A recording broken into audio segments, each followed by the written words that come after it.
I was scrolling through a private Facebook group late last night. It was one of those rehoming communities that supposedly exist to help animals. But we all know the truth. They are digital flea markets for souls. My thumb stopped on a post that made my stomach turn into a knot of cold lead. It was a photo of a golden retriever, vibrant, healthy, with eyes that still believed in the goodness of people. The caption was a death warrant. It said, "She's 24 months old. The puppy magic is gone and she's too much work. If no one Venmos me $200 by midnight to rehome her, she's taking a 40-mile one-way trip to the forest. I'm not paying a shelter fee." I thought it was bait. I thought it was a sick, twisted joke designed to get a reaction. Then I clicked the profile. This man, 45 years old, has a digital footprint that reads like a ledger of local extinctions. For 27 years, he has treated living, breathing creatures like seasonal decor. Since he was 18, he has operated on a 2-year disposal cycle. The moment a dog matures, the moment it stops being a clumsy prop for his social media and starts requiring real training, real boundaries, and real commitment, the clock runs out. He doesn't just drop them at a shelter.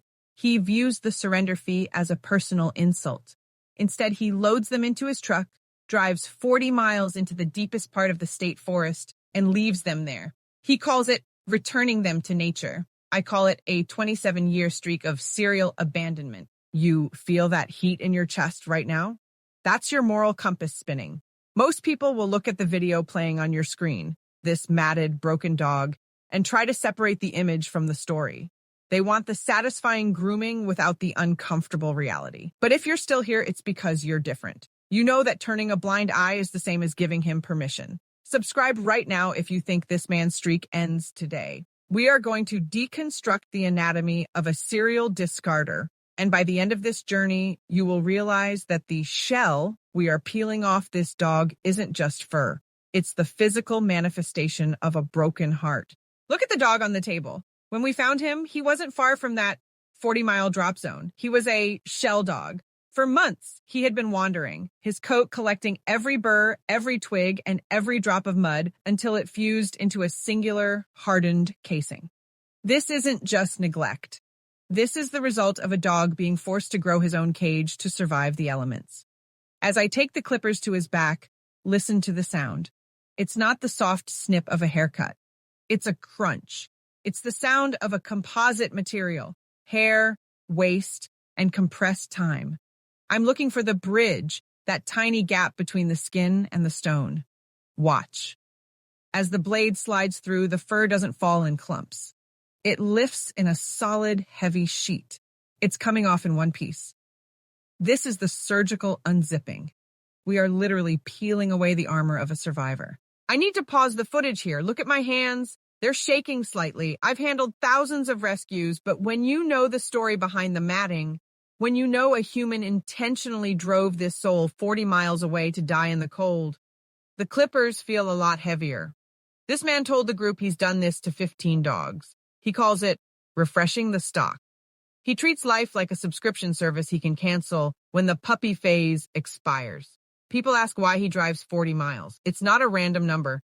It's a calculated distance. At 10 miles, a dog's scent memory is too strong. At 20 miles, they might recognize a landmark. But at 40 miles, in a strange, dense forest, a dog enters a state of acute cognitive dissociation. They aren't just lost, they are psychologically shattered. They lose their sense of self. When the shell comes off, the biological reality sets in. Look at the skin. This is reperfusion. For months, the weight of the mats restricted the blood flow. Now, as the shell lifts, the vessels are opening up for the first time. It's a rush of blood that the body isn't ready for. This is why the dog is so still. He's in a state of sensory flooding. Every breeze, every touch, every sound is amplified. He has no acid mantle left to protect his skin. It's been destroyed by the ammonia trapped in his fur. Why 2 years? Because at 24 months, a dog's prefrontal cortex is fully developed. They are no longer puppies who live in the fleeting now. They are adults who form permanent core attachments. To discard a dog at 2 years is to intentionally lobotomize their sense of security. The man on Facebook knows this. He likes the puppy magic because it's easy. He hates the adult reality because it requires accountability. He told the group he loves dogs, but love doesn't have an expiration date. Love doesn't have a mileage limit. What he loves is the attention a puppy brings him. The moment the dog starts needing him, needing training for its adult energy, needing medical care for its mature body, he decides the product is defective. He drives 40 miles to delete the evidence of his own failure. I want you to go to the comments right now. There are people who will defend this. They'll say, at least he didn't kill it. I want you to tell them exactly why they're wrong. Abandoning a domestic animal 40 miles from home is a death sentence. It's just a slow one. If you think a 27-year streak of this behavior deserves more than just a Facebook ban, type not disposable in the comments. I am reading every single one. We are building a case against the serial discarders of the world. We move into the purification phase. As the water hits him, the flea dirt, which is actually digested blood, washes away in rivers of rust. These parasites lived in a microclimate inside that shell. They weren't just biting him, they were harvesting his life force. This is why he is so pale. He is suffering from severe anemia. His heart has been working double time for months just to keep him from collapsing under the weight of his own skin. We use a medicinal blue foam to kill the staphylococcal colonies that have taken up residence in his pores. We have to be gentle. We are patting him dry, treating his body like it belongs to a burn victim. For the first time in years, the hiss of the water is replacing the itch of the forest. The bath is over, but the internal battle is just starting. His gums are white. His spirit is gray. We have to start the refeeding process, but it's a tightrope walk. If we give him a full bowl of food, his insulin will spike and he'll go into refeeding syndrome, which is almost always fatal. We are giving him 1 tablespoon of slurry every 2 hours. We are rebooting a biological machine that was left to rust in the woods. We follow the 3-3-3 rule for this 40-mile survivor. 3 days, he spent the first 72 hours screaming in his sleep. His brain was replaying the sound of that truck tires on gravel. 3 weeks. He finally stopped flinching when a door opened. He realized that a door opening doesn't always mean he's being pushed out of it. 3 months. And today, he didn't look at the rearview mirror, he looked at me. The man from Facebook is still out there. He's probably looking for his next 2-year project right now. But this dog is finally home. The shell is in the trash. The 40 miles are behind him. He is the living proof that a soul cannot be discarded if someone is willing to pick it up. Let's talk about the man who did this. Let's call him the executioner. Why does a person do this for 27 years? It's a psychological phenomenon called detached ownership. To him, a dog is not a sentient being with a nervous system that feels pain or a memory that stores trauma. To him, a dog is a high-maintenance accessory. When the accessory gets scuffed, when it stops being new, he replaces it. He told the group he feels peace when he drives away. He thinks he's giving them freedom. This is a classic rationalization defense mechanism.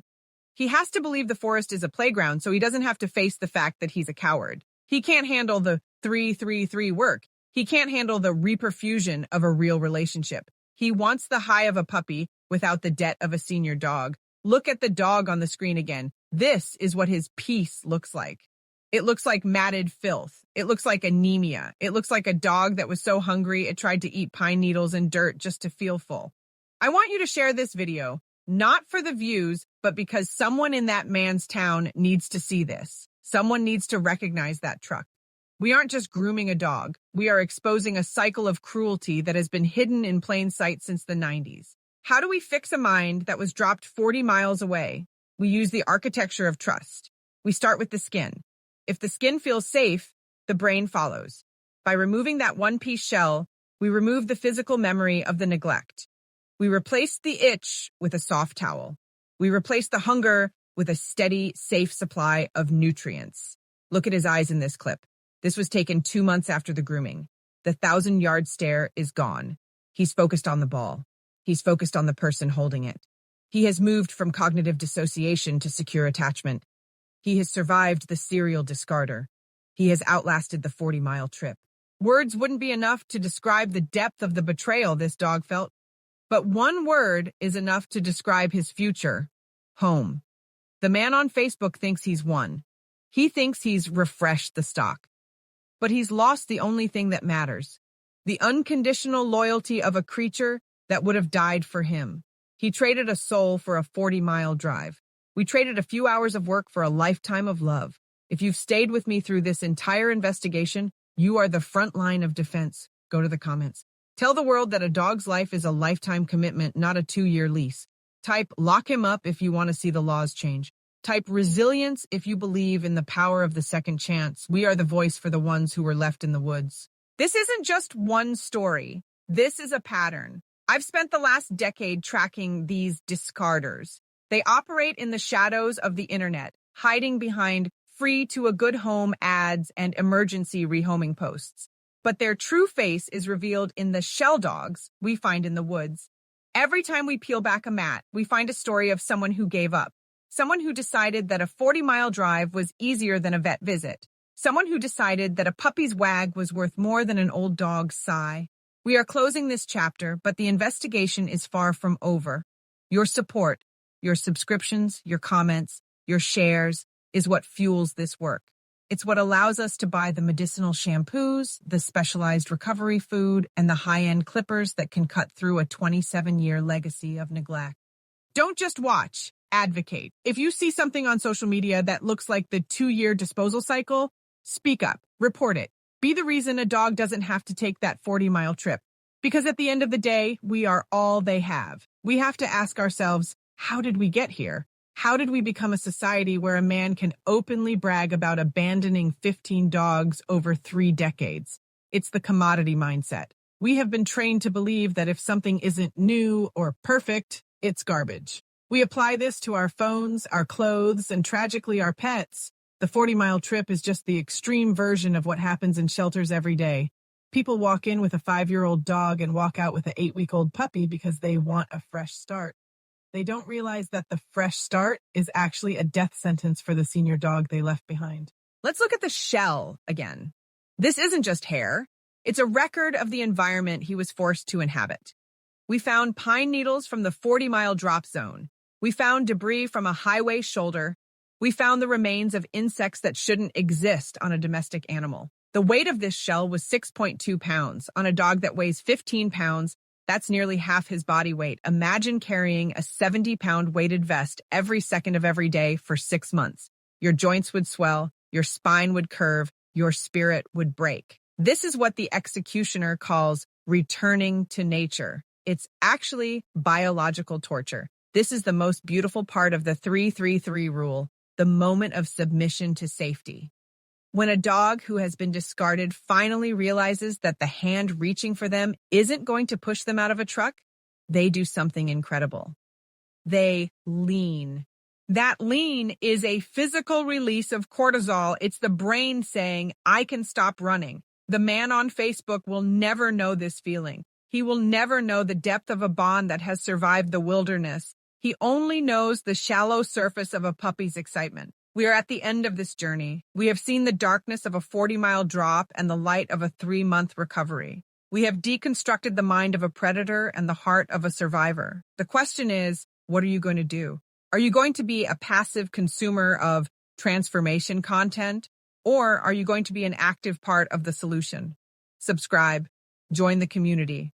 Type "not disposable" one last time to signal your commitment. Because as long as there are executioners on Facebook, we will be here to unzip their work and give these dogs the life they were promised.